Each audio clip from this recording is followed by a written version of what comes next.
In the land of Skyrim, there are many enemies that one can come across. Bandits, necromancers, vampires, trolls, tree women that give me weird feelings down below, and dragons. But what if, as the Dragonborn, you have defeated all of those foes time and time again? What other challenges are there for you to undertake? Well, when you reach level 80, you will come across a warrior completely adorned in ebony armor, known only as the Ebony Warrior. This individual is one of the toughest opponents in the entire game. But who is he? Where did he come from?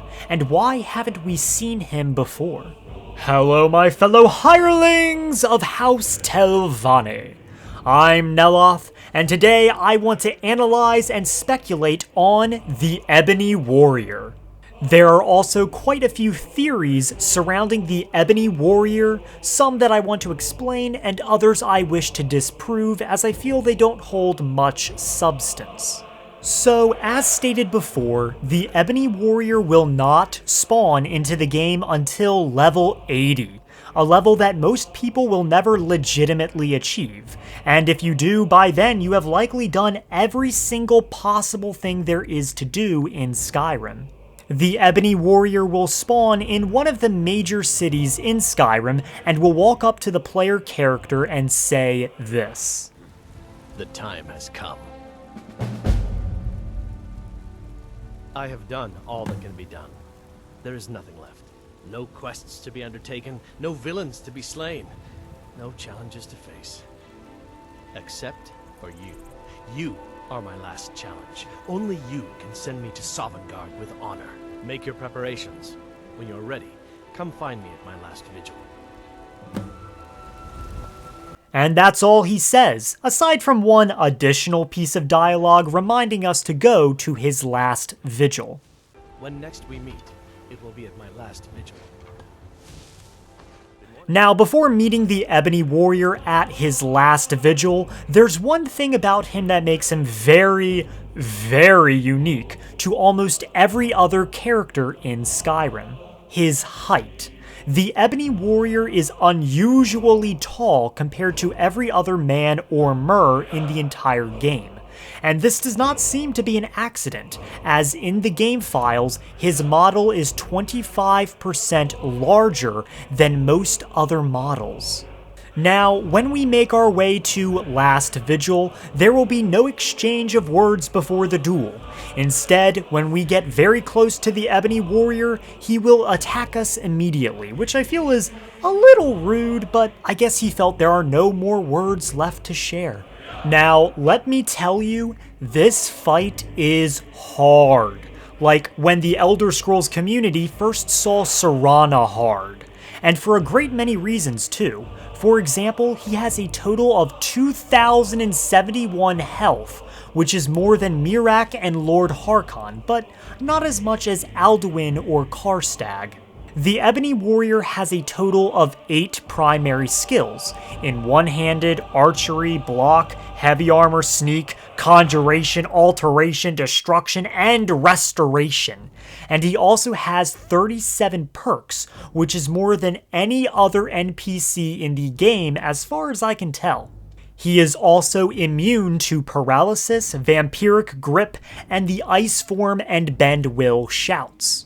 And his enchantments on his armor and weapons do not help either, but we will get more into that later.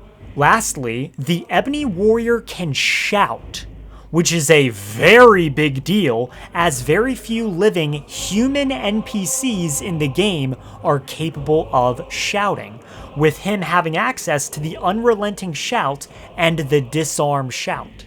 Now, the fact that he shouts is a really, really big deal, and will be important for discussing the many theories surrounding the Ebony Warrior. After dying 16 times and finally overcoming the obstacle that is the Ebony Warrior, he will be defeated by the player character. So we have finally granted this warrior a good death so that he can pass on into Sovngarde, just like Ulfgar the Unending from Morrowind's Blood Moon DLC. Now it seems there's nothing left to do but take his stuff as a reward for our victory, and what he has is most interesting. His ebony armor all has very powerful enchantments one would only see on the player character. He has a sword of the vampire, an ebony shield of fire suppression, a bow of winter war, with 12 arrows and 5 vigorous healing potions. He also has 6 flawless gems, a filled black soul gem, a Daedra heart, and a human heart. Odd, but considering the things we carry, I don't feel like we should judge too harshly. And when we take his helmet off, we will see that he has the face of a Redguard. Wait, a Redguard? A fucking Redguard? Well, now the plot thickens. Why would a Redguard want to go to Sovngarde, the Nordic afterlife, instead of the Redguard afterlife, which is called the Far Shores? Additionally, we have only ever seen Nords and dragons shout, so with the exception of the player character, if the player is a non-Nord, the Ebony Warrior is the only non-Nord capable of using the Thu'um from what we have seen. Well, actually, I think there are 2 reasonably good explanations for a Redguard being able to shout and being granted access to Sovngarde. See, while we are led to believe that Sovngarde is a Nords-only afterlife, that is not necessarily true. When the Dragonborn defeats Alduin, soon the Nordic god of trials and shield Thane of Shore will say that when you have completed your final days, he will welcome you into Sovngarde with open arms. Soon will say this line of dialogue whether you are a Nord, Argonian, or a High Elven vampire. So the idea that Sovngarde is a Nords-only afterlife is false. It is far more likely that your heart and deeds dictate your afterlife and what culture you have grown accustomed to, rather than whatever race you were born as. We can see this with the Companions, the mercenary guild in Skyrim, because if you read the book Great Harbingers, we can discover that an elf named Henantir the Outsider was the first ever elven harbinger or leader of the Companions. The Harbinger at the time, who named Henantir as his successor, said on his deathbed that even an elf can be born with the heart of a Nord sometimes.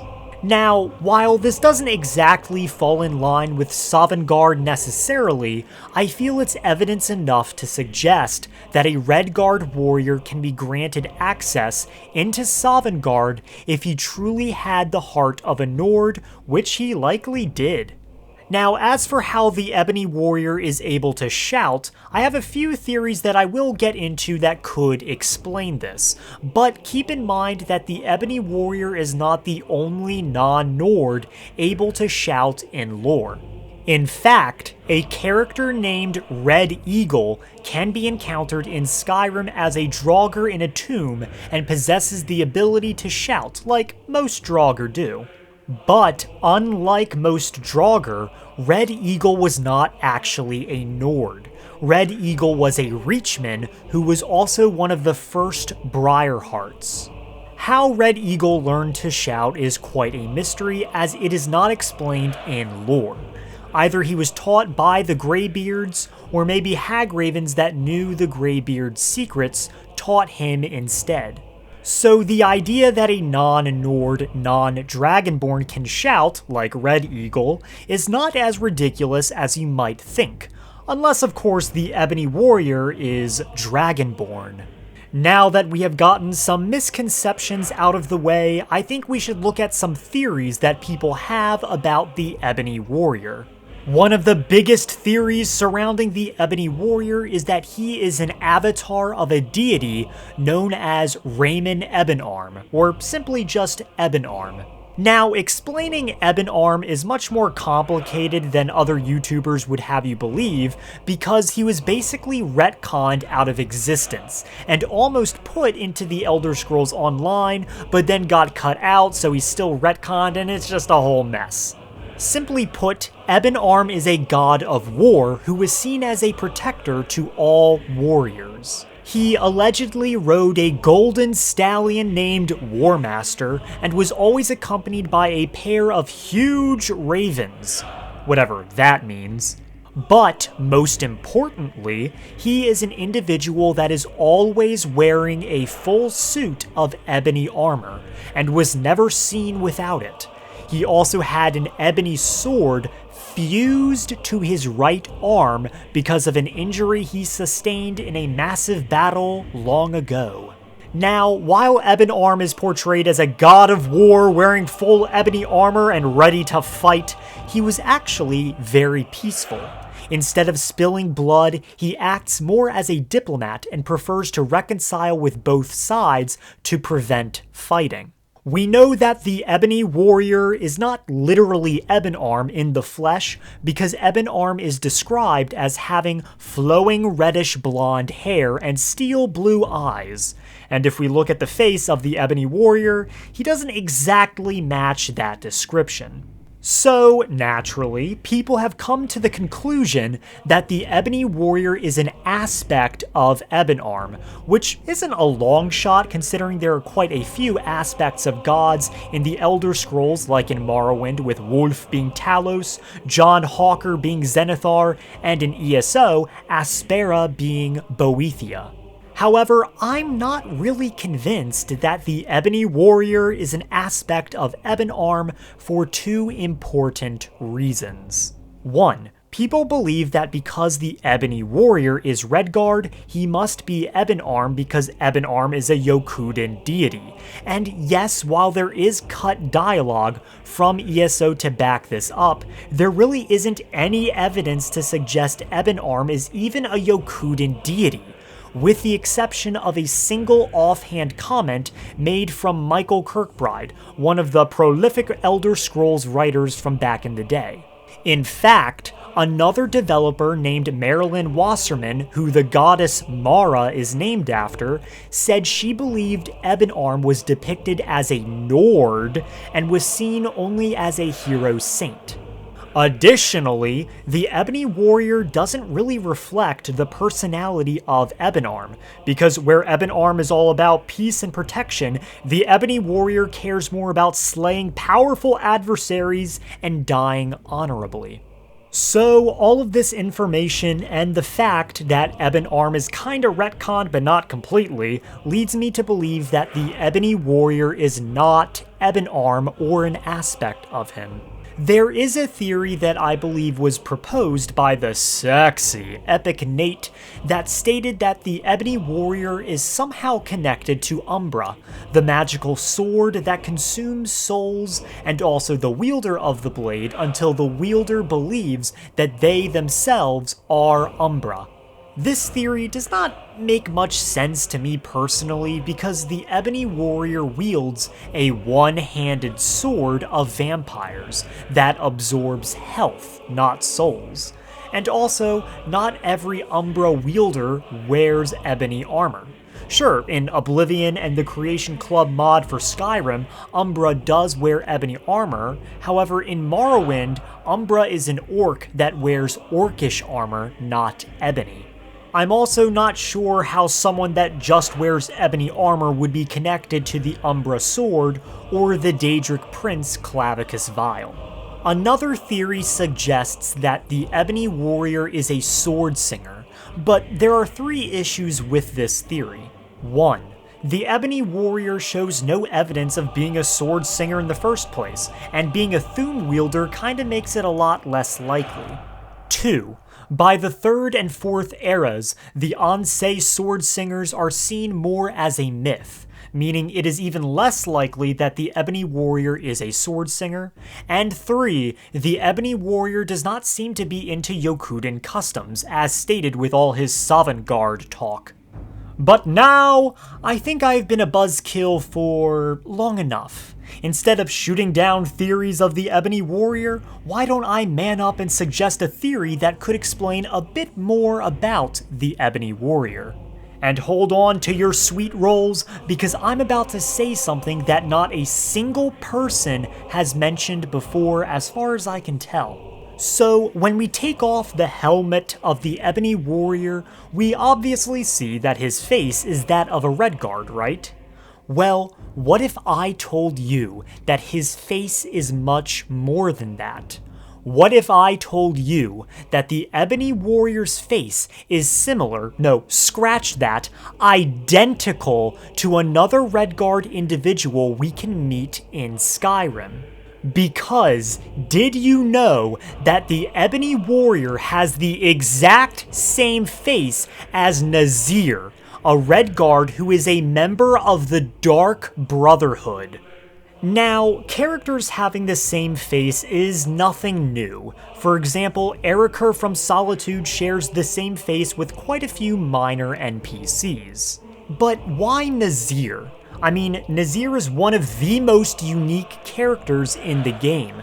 He has a unique set of Alakir clothes dyed with red. He is voiced by Eric Dellums, who voices no other character in Skyrim, and he is very important to the overall story of the Dark Brotherhood.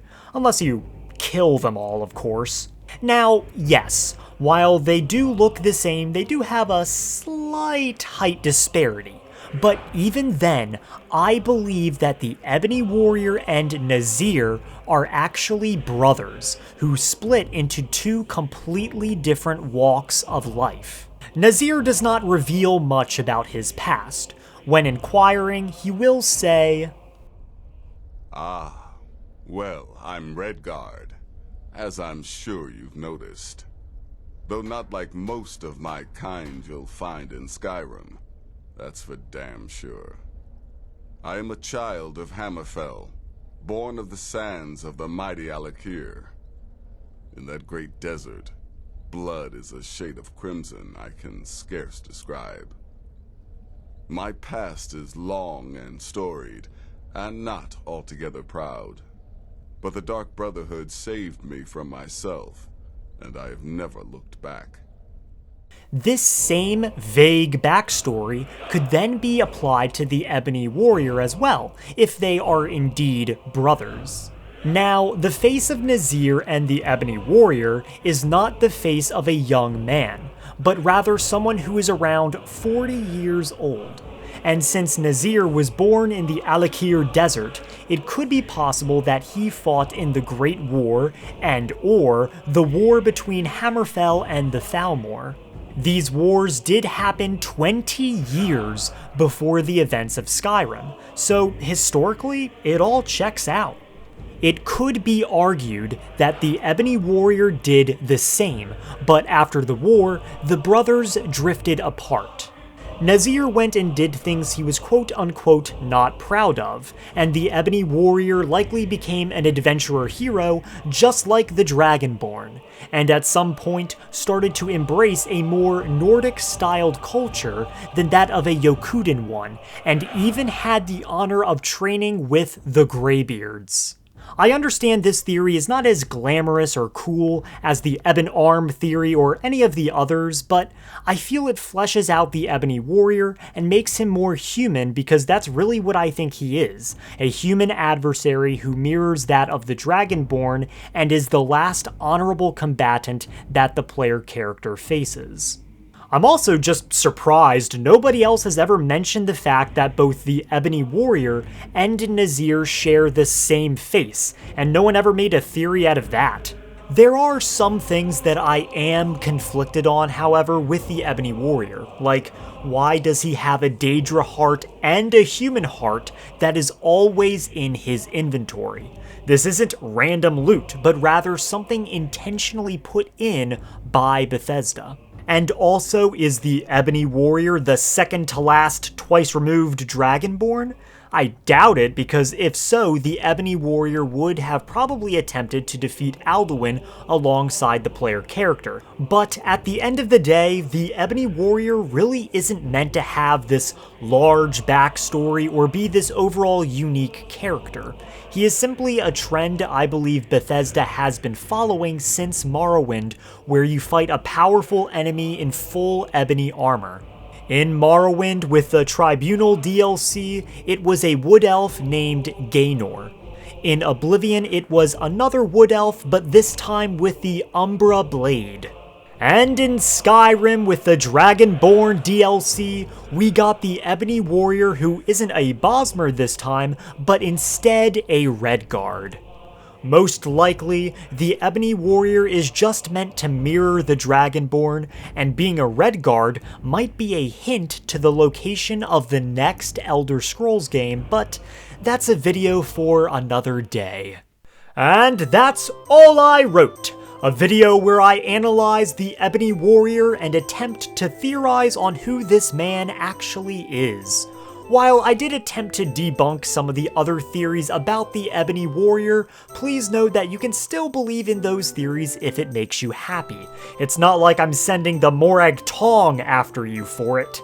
So with all that being said, make sure to like the like button, like the subscribe button, and like the bell notification down below to be updated on future videos. And I will see you whenever the fuck I decide to upload again.